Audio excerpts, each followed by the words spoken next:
berikanlah kepada kami anak cucu dan keturunan yang soleh, yang baik-baik, yang menyejukkan mata kami apabila memandangnya, dan persiapkanlah menjadi pemimpin-pemimpin yang bertakwa. Nah, kembali kepada konsep ilah, ada dua tadi. Pertama, menenteramkan, dalam bahasa Arabnya sakana ilaihi. Yang kedua, merindukan Allah, dalam bahasa Arabnya disebut dengan istaqa ilaihi, merindu. Aku rindu kepadanya. Rindu bukan sembarang rindu, rindu kepada ilah Allah Subhanahu wa ta'ala. Alihtu syai'an, aku merindukan sesuatu. Nah, mari Ustaz tulis ya. Nah, nampak dari sini ya? Ya. Oh, nampak. Oke. Mana spidol kita? Nih. Oh, ini. Oh.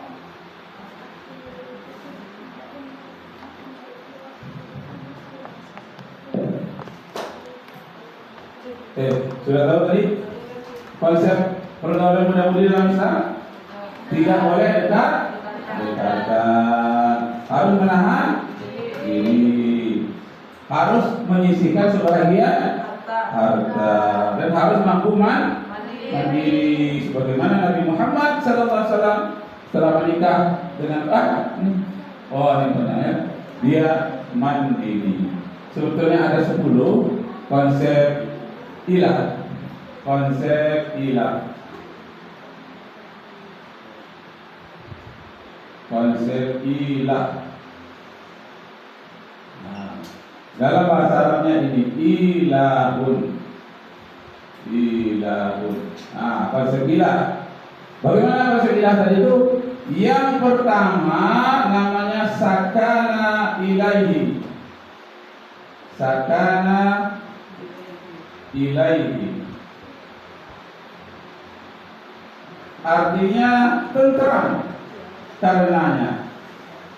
Jadi orang yang sudah dekat dengan Allah sebagai ilahnya Allah, dia tenteram, tenang, tak ada kegelisahan, tenteram. Ini kita temukan dalam Al-Quran surat 10. Surat 10 ayat 7 sampai ayat 8. Nah, coba. Ini. Sakana ilaihi dalam bahasa Arabnya seperti ini. Sakana ilaihi.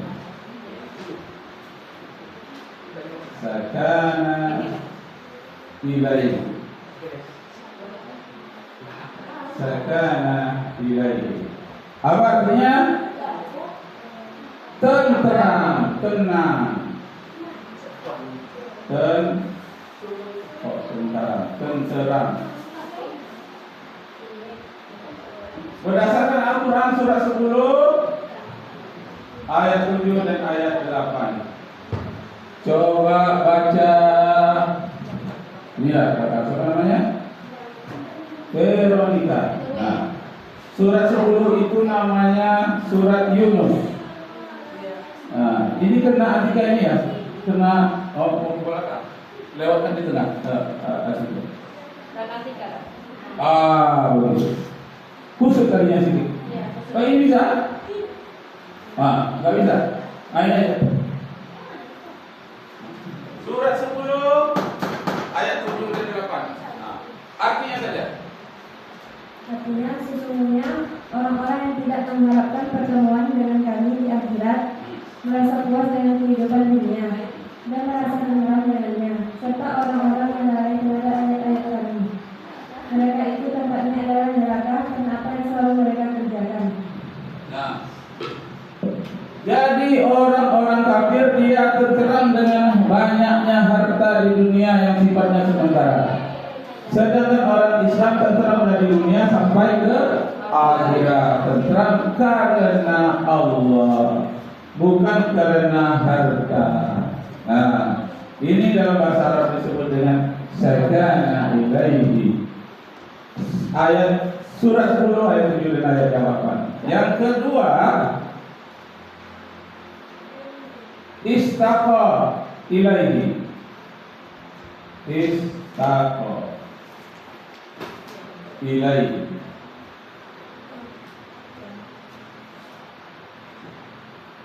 Artinya rindu kepadanya, rindu kepada Allah, seperti yang dirasakan oleh siapa tadi? Rabi'ah al-Adawiyah.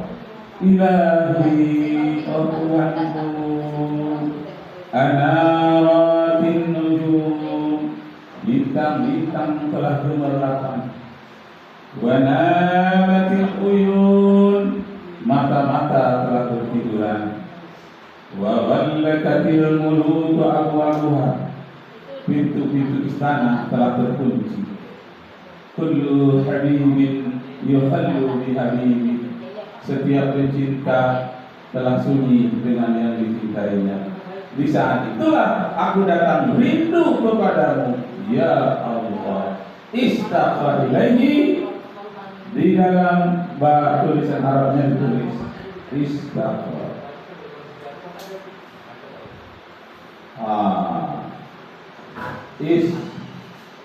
Istaghfar ilaihi. Rindu kepada Allah berdasarkan surat 2 ayat 93. Nah, coba baca yang di depan, coba ini.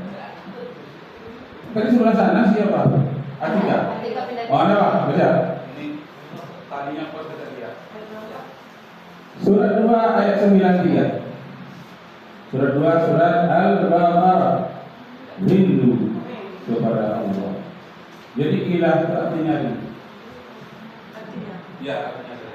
Ingatlah ketika kami mengambil janjimu dan kami angkat gunung Sinai di atasmu seraya berfirman, pegang teguhlah apa yang kami berikan kepadamu dan dengarkanlah. Mereka menjawab, kami mendengarkannya tetapi kami tidak menaatinya. Diresapkanlah ke dalam hati mereka itu kecintaan menyembah patung, anak sapi karena kekufuran mereka. Katakanlah, sangat buruk apa yang diperintahkan oleh keimananmu kepadamu jika kamu orang mukmin. Nah, itu. Jadi orang-orang kafir itu rindu dia kepada Tuhannya, dia buat-buat berupa patung anak sapi. Akan tetapi orang Islam rindu kepada Allah dengan berdoa. Seperti kata Ustaz Sabri kemarin, selalu melaksanakan tahajud. Wa minal laili fatahajjat bihi nafilatan lak asa an yab'atsaka rabbuka maqaman mahmuda. Rindu kepada Allah. Jangan salah menyalurkan ketenteraman, jangan salah menyalurkan rasa rindu. Rasa rindu kita itu hanya kepada Allah Subhanahu wa ta'ala. Nah, coba kita renungkan betapa kita merindukan Allah Subhanahu wa ta'ala. Kalau tidak, nanti kita akan menyesal seperti disebutkan surat 6 ayat 31 sampai 35. Ayat ini surat 6 ayat 31 sampai 35. Masya Allah, kiamat datang secara tiba-tiba. Ayat 31 sampai 35. Ya ya Allah, kiamat itu datang kepada kami baghtatan, secara tiba-tiba. Ala farrasna fiha, terus fat khasiral ladzina kadzabu bi liqa'illah. Baca artinya sampai ayat 35.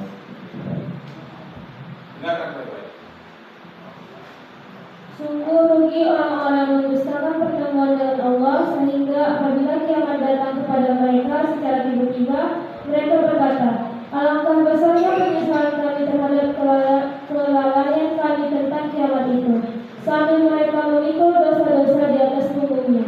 Alangkah buruk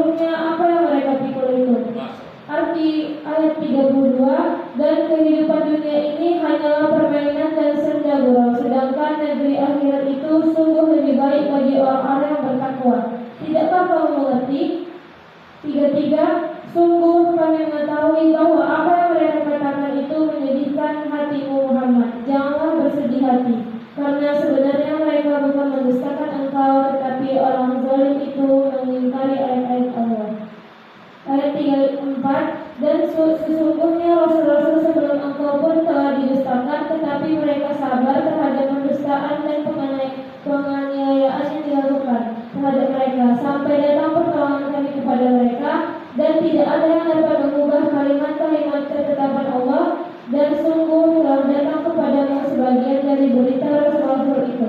35. Dan jika keberpalingan mereka terasa berat bagimu Muhammad, maka sekiranya engkau dapat membuat lubang di bumi atau tangga ke langit, lalu engkau dapat mendatangkan mukjizat kepada mereka, maka buatlah. Dan sekiranya Allah menghendaki, tentu Dia jadikan mereka semua mengikuti petunjuk. Sebab itu janganlah sekali-kali engkau termasuk orang-orang yang bodoh. Nah, jangan termasuk orang yang dungu, orang yang bodoh. Pada suatu hari, nah, kalian masuklah jenazah ke dalam kubur. Dia sendiri saja, tidak ada teman. Maka dia melihat menoleh ke kiri ke kanan. Kok aku sendiri? Dia lihat pakaiannya tidak lagi berjahit. Nah, berarti aku ini sudah mati. Barulah teringat dia apa yang dia pernah lakukan waktu di atas dunia. Lalu dia melihat ke depan, ada bayang-bayang sedikit. Semakin lama bayang-bayang itu makin mendekat. Dua makhluk yang menakutkan datang kepada orang yang berdosa di alam barzakh, alam kubur. Timbullah ketakutan karena tidak ada teman. Gelap remang-remang hanya nampak sedikit. Makhluk yang sangat besar, bentuknya sangat buruk, baunya sangat busuk. Makin lama makin dekat. Waktu itu dia berdebar hatinya, ya Allah, makhluk apa yang sangat menakutkan ini ya Allah.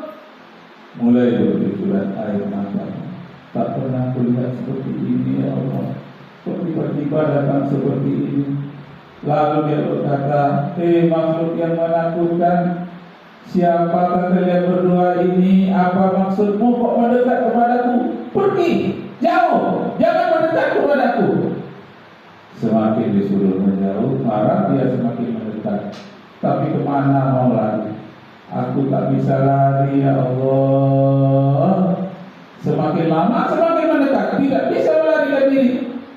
Lalu dia katakan, kamu harus duduk, kamu harus tanganmu diletakkan di dekat kakimu, dan engkau harus berjalan seperti kuda. Disuruhnya berjalan kaki kuda, serentak mengangkat kaki dan mengangkat tangan. Aku tidak bisa, siapakah engkau ini? Angkat kakimu dan tanganmu seperti kuda. Sekali angkatnya kaki, lalu tubuhnya, kepalanya tertiarap ke depan, merangkak. Tatkala merangkak itu, naiklah satu makhluk yang paling besar ke atas punggungnya. Baru saja dia duduk di atas, kemudian pukul, ayo jalan.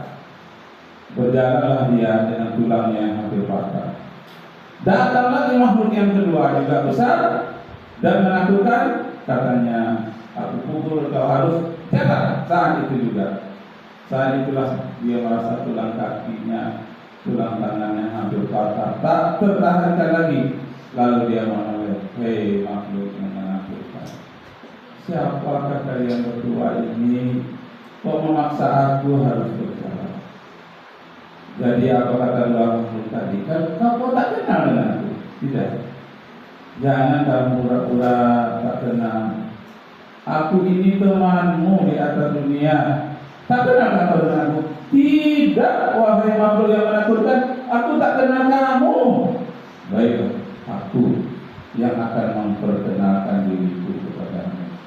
Kami berdua ini, yang di depan dan di belakangmu ini, inilah si Hawa di depan, inilah si nafsu di belakang. Kami inilah hawa nafsumu sewaktu hidup di atas dunia.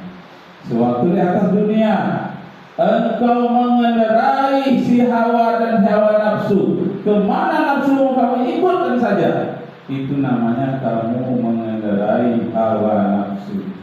Apa hawa itu keinginan, nafsu itu ingin terpuaskan. Kedua-duanya hawa nafsu itu engkau kendarai, itu di dunia.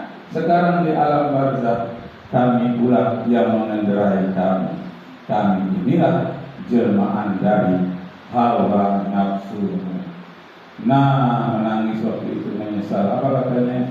Ya hasratana, alangkah besarnya penyesalanku ya Allah, ala ma farratna fiha.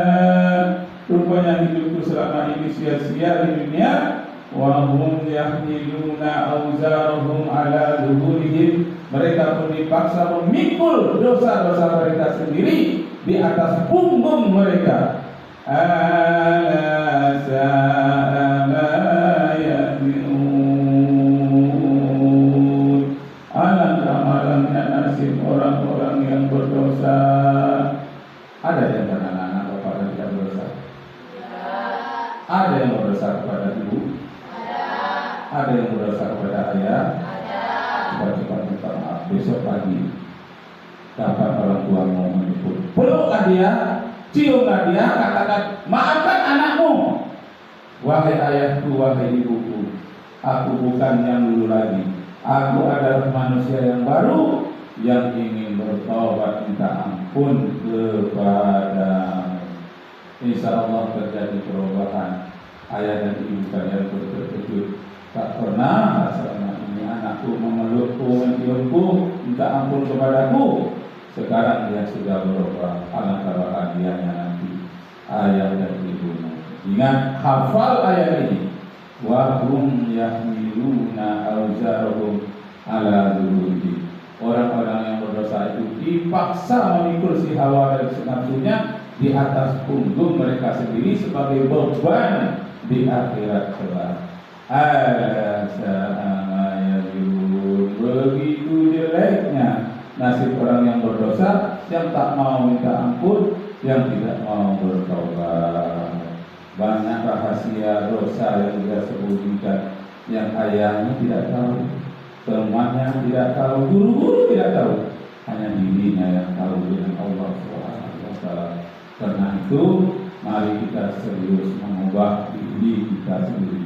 Mau mengubah ini nak? Alhamdulillah. Lanjutkan Ustaz Syafri. Nanti pas jam 9 kita berdoa dan kita bersama minta ampun, bertobat kepada Allah Subhanahu wa taala. Tidak ada yang bisa menolong kita selain dari diri kita sendiri. Mohon pertolongan kepada Allah. Assalamualaikum warahmatullahi wabarakatuh. Terima kasih Pak.